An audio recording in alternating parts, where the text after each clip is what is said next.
What's up, everyone? Welcome to the 84th episode of the Balanced Business Podcast. As always, it's Larissa, Justine, and Nico. Team, how are we feeling today? Feeling good. Got my coffee. Right? A little too caffeinated right now, so we'll see where today can only go up if you're way too caffeinated, right? So, Yeah. Justine, what are we talking about? Today we're going to walk through the entire sales process from a few different directions. So there's a few different things that can happen during the sales process that you'll have to adjust and figure out different ways to deal with them. So we're going to talk through 3 different examples of what can happen during the sales process and our tips for dealing with that. So is there anything that we want to start off with, or should I just jump into the first example? Yeah, I'm just going to preface it by this is high level. I mean, every situation, every sales conversation is different, right? So take this with a grain of salt. But we are going to share a lot of helpful resources, tips, tricks. So definitely have your pen ready, have your notebook ready, or have ChatGPT ready to give you the summary. Sweet. Okay, so our first example is the ideal lead. So this is the perfect scenario from start to finish. So warm lead comes in and they book an estimate. Let's kind of just walk through the whole process. How do we deal with the perfect ideal lead? Well, I can probably take perfect ideal lead, right? So this is the ideal scenario. I do want to state that this does not happen 100% of the time. It's probably 1 in 20 that happen like this. So relatively rare that somebody's going to come in and you're not going to have any real objections. So that would be a warm lead comes in through whatever lead generation method you're using. Basically, they'll book an estimate right away. Estimate happens. You send out a proposal or something basically to say this is how much the service will cost. And then the ideal lead says, great, no notes, it's perfect. You do it. They pay on time. The project gets started. Contract gets signed.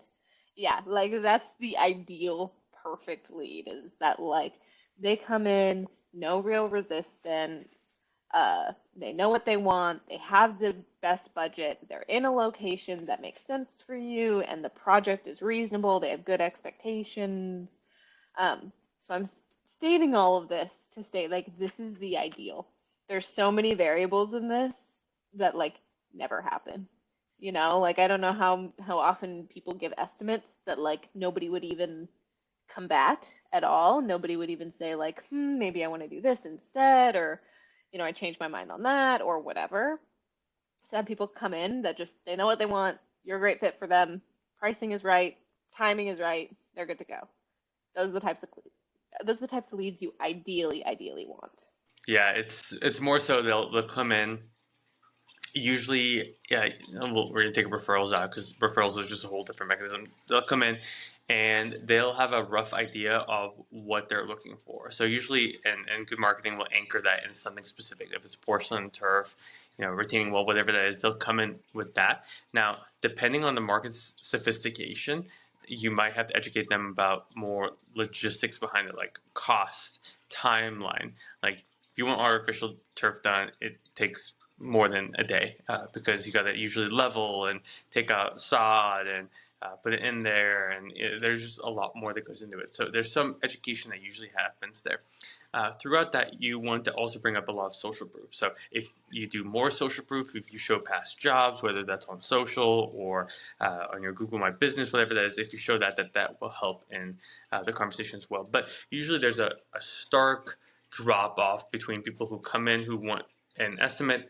Usually there's qualification on calls that happen. It's really good to filter out people that you're just not a good fit for, right? Projects that you can't excel at. If they want the cheapest turf ever, which is usually a recycled turf, and you don't want to do that because you know that there's problems with that long term, then you should maybe not work with that individual. Once the estimate's done, proposal to sale, which usually is a deposit of some sort. Some states you can't do anything more than 10%. Some is 50%. Maybe it's painful because they go financing, whatever that is. Get the initial deposit. And definitely during the whole sales process, you want to be able to educate them on timelines and whatnot. So, I mean, there's so much that goes into it, and every single customer and lead is a little different. But that's more so probably what you're going to focus on. They're going to have objections on price or shopping around or a million different things that they are looking for that you sometimes don't solve, and that's okay. Yeah, so that kind of leads nicely into my next example, which is I coined the initial objector or the shopaholic. So they show interest by responding to an ad or filling out a form or something like that, but they're still really shopping around and they have a lot of questions before booking an estimate. So, how do you kind of handle that type of person? There's different ways you can handle it. I'll just kind of give the high level. Like the shopper is, we're all gonna get these, right? And we're all mostly conscious shoppers. Very few of us will just walk into a store and get the most expensive thing, or at least that's the circles I run in. Maybe there's different circles, but most people are at least looking around, right? So they might know a high level idea, which might be beneficial to you. Maybe they're not as sticker shock being getting a second quote from someone like yourself. Now, usually if someone has like 3, 4, 5, there's something deeper, and I would ask them, oh, hey, like you have 5 different estimates, so not saying that mine's going to be close to what they are. Maybe it's way higher, maybe it's way lower, but what are you looking for? Because sometimes asking those questions, they might be missing something. So maybe they want pavers installed and they don't know the terminology for that, but no one's been able to help them with it. Now, if they are shopping for shopping's sake, what I like to usually do is put a time limit on it. So this quote is only good for a week, or this promotion is only running until September 30th, or whatever that is, so that you can kind of help them make a decision. Because really that's what you're trying to do in the sales process. You're trying to help them make a decision, either yes or no to the product, and yes and no to you. So maybes are very hard because they kind of fill up your pipeline, and you can't really eat with maybes because they're not customers. Yeah, definitely. Our third example here is the bargainer. So, warm lead comes in, you give them an estimate, but they kind of are not educated on how much things cost to actually put in. And so they have a lot of price objections. How do you kind of educate them and address those concerns?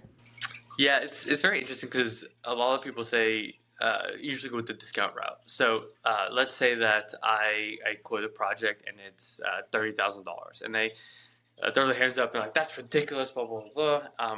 What I would always say is, it's like, okay, it's, I mean, it's very different from a normal sales process, but you can kind of do a couple things. One, you can scale back the project, maybe do it in phases. Second, offer financing. Third, you can really get to the heart of like, what is it? Is it that it's generally too expensive, like that's out of their budget? Well, then can we scale the project back in some form? So instead of doing the whole backyard, maybe it's only half or a quarter or a specific item that they really care about. I'm not the biggest fan of discounting because, again, throwing out a discount, usually I like, and Chris Doe says this the best, but like, if someone just asked for a better deal, I would push back and ask them, like, there has to be a give and take, right? So if I'm going to give you something like a discount, what am I taking? What am I getting from that? So what you could say is, usually we, offer like $500 for every referral that you send us that closes. We can, apply that in good faith, saying that you're going to refer X, Y, Z, or leave a review or something like that. There has to be a give and take, because if Justine comes in, I don't know, she wants to buy something. So Justine wants to buy, I don't know, a new phone, right? From someone else. If she's like, oh, I'll give you $500 for that, and the person says yes, you might feel like, oh man, I should have asked for 450 or 400. So that's why I'm not the biggest fan of discounting right off the get. I would rather like throw something else in that costs me very little, but it's high value to them, right? Rather than discounting. And if I am going to discount, then I want them to give me something in exchange for that. Yeah, the only thing I would add to that is sometimes it just it comes in, Justine, to the point at the kind of the prompt, is that they're just uneducated. They just don't know. And so that is one of those things, especially when it comes to like large house projects or landscaping projects or things along those lines. Like people just, they have in their head what they want it to look like, and they have no idea how much it costs to get there. And so that's where you can come in and kind of say, like, if they start to say, like, oh, whoa, this is way too much, you can say, okay, well, we can go with a lower quality item. So your materials cost is less. Typically on estimates and quotes and whatnot, you're going to list out your materials that are needed, and there's a material cost associated with that, and then you have your labor cost. So between those two things, the client should have enough transparency to be able to say, like, oh, well, this is just how much these pavers cost. If I want 4 of them instead of 3, well, it's going to cost me 30% more than it would if I was only getting 3. So I think sometimes breaking it down in those types of terms are also really helpful, is really just having the conversation about, like, okay, maybe we can take your larger vision and make it fit a little bit easier into your budget by taking some things off or reducing the quality of some items. But if you want the best, if you want to fulfill your vision to the highest quality, this is how much it costs.